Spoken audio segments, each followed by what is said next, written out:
La nouvelle liste publiée par Paulo Duarte fait parler depuis quelques heures. Ce jeudi, la liste pour la double confrontation entre le Togo et le Burkina Faso a été publiée avec certaines absences qui ont été assez commentées. Quel est mon avis général sur cette liste? Est-ce qu'il y a espoir pour cette double confrontation? On en parle justement dans cette vidéo.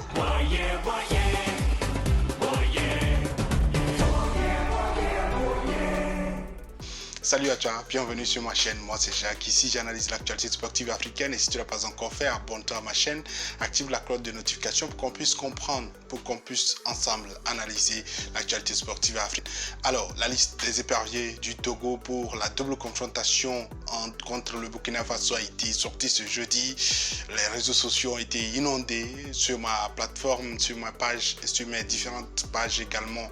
Il y a eu beaucoup de remous après cette publication, mais avant d'analyser, il faut comprendre le contexte dans lequel il arrive.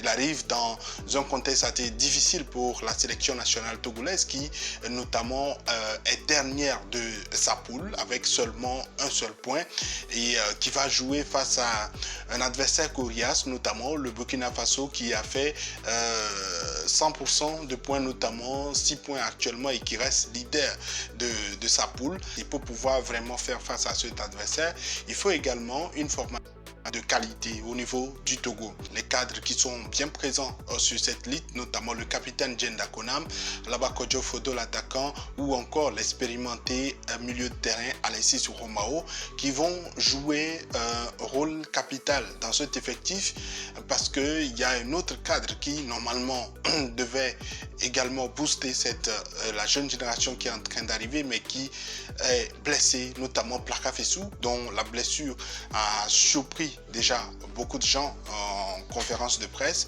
parce que jusqu'à la veille on ne savait pas qu'il était blessé et malheureusement qu'il reste absent, indisponible pour cette double confrontation, une double confrontation qui reste également assez comment on dit ça, assez difficile à imaginer pour Ilas Bebou qui est incertain pour cette double confrontation, un joueur de qualité qui pouvait également aider le milieu de terrain et le réseau offensif des éperviers du Togo.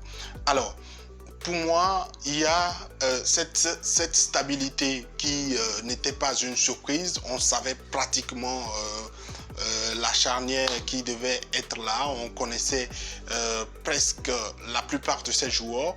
Maintenant, les nouveaux qui restent dans mes satisfactions, c'est notamment la convocation du latéral gauche d'Asco de Kara, Roland Amouzou, qui pour moi, je le relevais il y a plusieurs semaines sur ma page Facebook que c'était important de pouvoir bénéficier des qualités de ce joueur qui est passé par le championnat ghanéen, qui a fait son retour au Togo et depuis son arrivée à l'Asco de Kara a montré beaucoup de qualités et qui mérite de pouvoir et dont véritablement la sélection a besoin, surtout à ce poste où il y a beaucoup d'insuffisances et beaucoup d'attentes également. Alors, il y a des points quand même sur lesquels on doit beaucoup réfléchir, notamment le débat sur Youssouf Morou de Lupopo en République démocratique du Congo qui a reçu sa convocation, mais malheureusement la convocation a été annulée plus tard.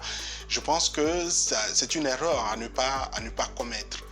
Soit on décide de sélectionner le joueur et c'est tout. C'est pour cela justement que le sélectionneur a présenté ses excuses, mais ça illustre clairement qu'il y a un laisser-aller au niveau dans certains aspects de cette sélection et ça me fait beaucoup réfléchir. L'annonce également du forfait d'Agbozo Gloussé, un défenseur qui notamment se fait remplacer par Moukaïla Taoufik qui joue offensif, attaquant à l'ASK, faire reposer également la question du choix judicieux de ces joueurs-là.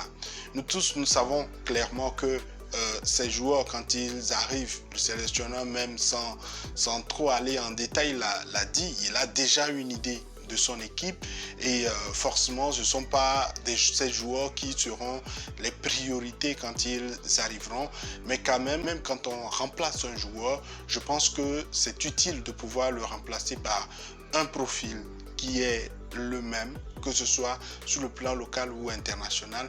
Il y a des possibilités de pouvoir remplacer Agbozo Clousset par un autre joueur défensif que Moukala Taoufik, quoique on nous dira qu'on l'utilisera beaucoup plus en défensif, même si on sait que des joueurs sont polyvalents. Pour un joueur de métier, ce serait encore plus aisé, surtout qu'on jouera face à un adversaire redoutable. Alors, on parle également de la non-convocation de Tchakei Marouf, un sujet qui pour moi mérite qu'on puisse s'arrêter logiquement, qu'on puisse se dire clairement la vérité. C'est un joueur dont le talent a été apprécié ici et qui est toujours apprécié quand il joue, quand il réussit ses rencontres au niveau de la République démocratique du Congo, mais qui est victime malheureusement de l'absence de championnat depuis plusieurs mois déjà en République démocratique du Congo. À noter que son club, V-Club, Vita Club notamment, n'a plus disputé de rencontre de championnat depuis le 22 décembre dernier, ce qui rend quasiment impossible la sélection d'un tel joueur pour une rencontre aussi capitale, puisque, on le dit toujours, logiquement, la sélection reste le regroupement des joueurs en forme du moment. Ça suppose clairement que pour un joueur qui n'a pas disputé de championnat et qui ne s'est donc contenté que de rencontres de compétition continentale, ça risque d'être assez insuffisant pour qu'on puisse le convoquer. Oui, il y a un sérieux problème également en termes d'attente du sélectionneur et de ce que le joueur produit, mais il faut qu'on puisse également le dire, c'est également dans l'intérêt justement de la sélection que le sélectionneur estime qu'il a plutôt besoin d'un joueur qui ne marche pas, qu'il a plutôt besoin d'un joueur qui apporte en termes de vivacité, surtout qu'on est dans l'entrejeu de la sélection, des joueurs de qualité. On a toujours répété ici, il faut des joueurs qui courent à 90 minutes, des joueurs qui soient en forme et qui ne se fatiguent pas ou qui se saignent pour arracher ces victoires-là. Et donc, sur cet aspect, on peut essayer de comprendre le sélectionneur, quitte à lui maintenant de proposer un joueur qui soit à même de faire mieux que Tchakei Marouf. Et pour moi, ce discours permet de booster le joueur, permet de pouvoir se donner à fond, de pouvoir véritablement se dire qu'il y a des gens qui attendent beaucoup plus de lui, qui doit sortir de sa zone de confort, et c'est important. Tout le monde reconnaît sa qualité sur les coups francs, mais malheureusement, un match de football dure 90 minutes ou encore 120 minutes ou encore plus. Pour moi, l'erreur au niveau du sélectionneur, c'est d'autant en faire.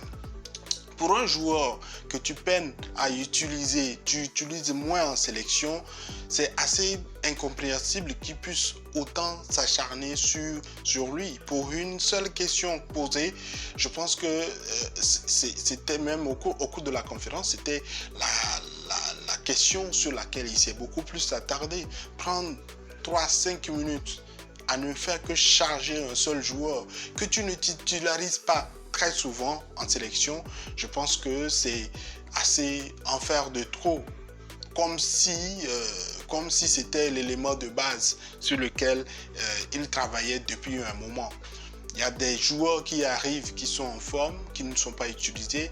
J'espère que cette fois-ci ce sera fait, notamment Uruagoro Ismaël qui arrive en très bonne forme et qui totalise 16 buts en 16 rencontres de championnat, qui reste le meilleur buteur d'ailleurs du championnat éthiopien, avec l'absence malheureusement de Plaka Fessou. Il y a beaucoup de choses qui sont redistribuées et qui obligent le sélectionneur à pouvoir repenser son équipe de départ. Alors, il faut qu'on puisse reconnaître une chose. Le Togo a une petite palette, juste une palette très réduite de joueurs qui ne permet pas au sélectionneur de pouvoir oser certaines choses. Il y a malheureusement peu de joueurs qui réussissent à sortir de notre championnat, qui réussissent à aller sur le continent, titiller les grandes compétitions. Il y a malheureusement peu de joueurs qui sortent de notre championnat pour aller jouer en Europe, contrairement à notre adversaire du Burkina Faso qui a des pépites, des jeunes joueurs sur lesquels ils peuvent compter pour pouvoir nous faire beaucoup de mal.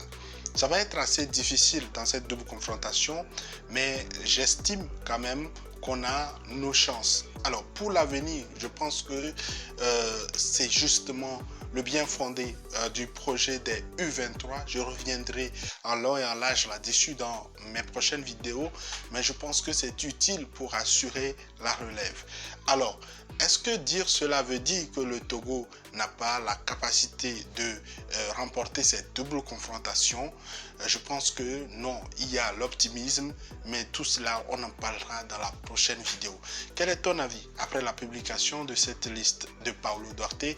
J'attends ton commentaire. Si tu ne l'as pas encore fait, abonne-toi. On relance tout par ici et donc ne reste pas derrière. À la prochaine.